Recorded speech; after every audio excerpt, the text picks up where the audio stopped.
إن المجرمين في عذاب جهنم خالدون لا يفتر عنهم وهم فيه مبلسون وما ظلمناهم ولكن كانوا هم الظالمين ونادوا يا مالك ليقض علينا ربك قال إنكم ماكثون لقد جئناكم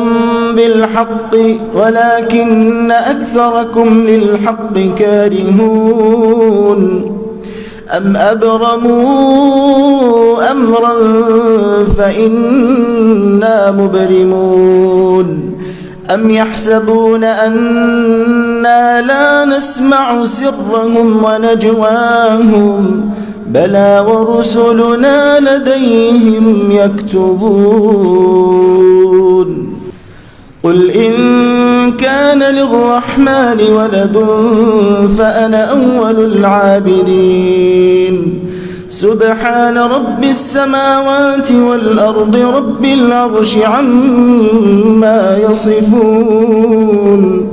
فذرهم يخوضوا ويلعبوا حتى يلاقوا يومهم الذي يوعدون وهو الذي في السماء إله وفي الأرض إله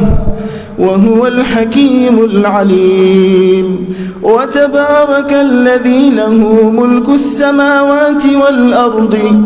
والأرض وما بينهما وعنده علم الساعة وإليه ترجعون ولا يملك الذين يدعون من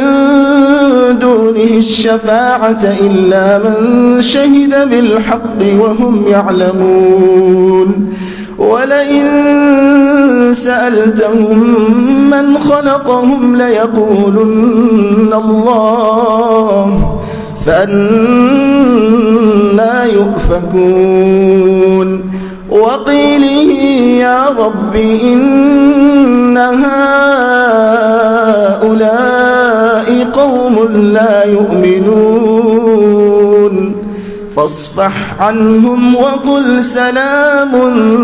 فسوف يعلمون.